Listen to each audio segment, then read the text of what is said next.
Kalian tahu nggak? Ada loh dokumen sejarah yang lebih dari sekedar selembar kertas. Dokumen itu bisa jadi momen penentu yang mengubah total arah nasib sebuah bangsa. Dan seringnya, cerita di balik layar, bagaimana dokumen itu bisa ada, justru jadi perdebatan paling panas selama bertahun-tahun. Oke, jadi sebelum kita bongkar kesaksian yang bikin geger ini, kita samain persepsi dulu ya. Apa sih sebenarnya Super Semar itu? Kenapa surat dari tahun 1966 ini kok masih aja jadi omongan sampai sekarang? Kalau menurut buku sejarah, Super Semar itu ya surat perintah 11 Maret. Isinya mandat buat Jenderal Soeharto untuk memulihkan keamanan setelah gejolak politik yang luar biasa. Nah, surat inilah yang jadi dasar hukum buat membubarkan Partai Komunis Indonesia alias PKI dan secara praktis memulai sebuah era baru. Ya, setidaknya begitulah cerita resminya. Nah, disinilah ceritanya jadi rumit banget. Karena ada satu saksi mata yang kesaksiannya itu menantang total seluruh narasi resmi tadi. Dia bilang, ada paksaan, ada ancaman. Oke, kita dalami yuk ceritanya. Kita kenalan dulu sama tokoh utama kita, Letnan Soekarjo Wilarjito. Ingat ya, dia ini bukan jenderal, bukan juga politisi. Dia cuma seorang pengawal yang kebetulan banget ada di tempat yang tepat pada waktu yang salah, atau mungkin waktu yang paling krusial dalam sejarah kita.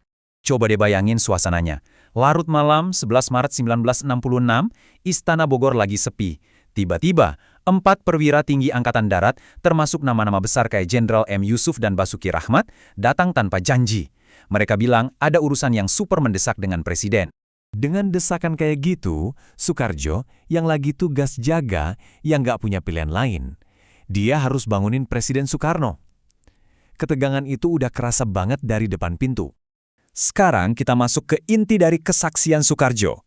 Momen konfrontasi super tegang yang dia klaim dia lihat dengan mata kepalanya sendiri di dalam ruang kerja Presiden.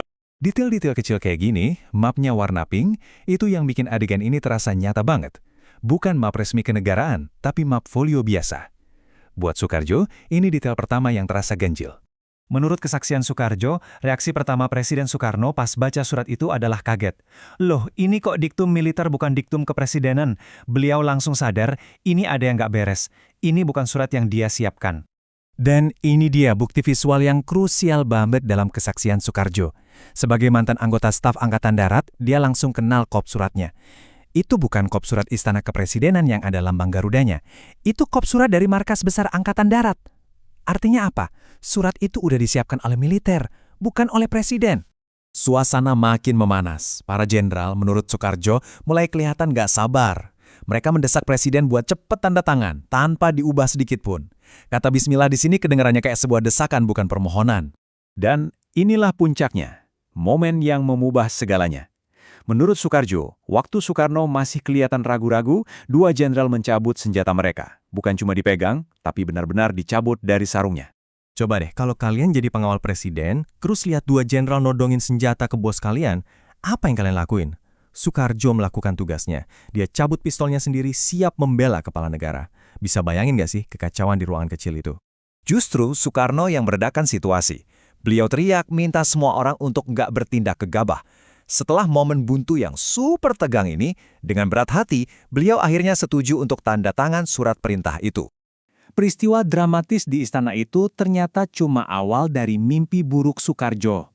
Sekarang, mari kita lihat harga yang harus dia bayar karena menjadi saksi dari apa yang dia yakini sebagai sebuah penodongan.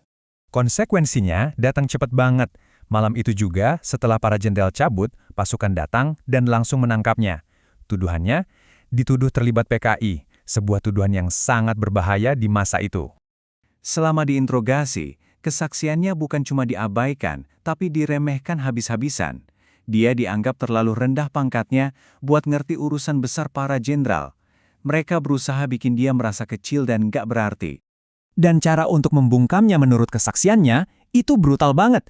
Dia ngaku dipukuli pakai balok kayu, popor senapan, sampai disetrum berkali-kali. Ini bukan lagi interogasi. Ini adalah harga yang harus dibayar untuk sebuah cerita yang berani melawan narasi penguasa. Tapi, luar biasanya, di tengah semua siksaan itu, dia nggak pernah goyah. Dia nggak mengubah ceritanya.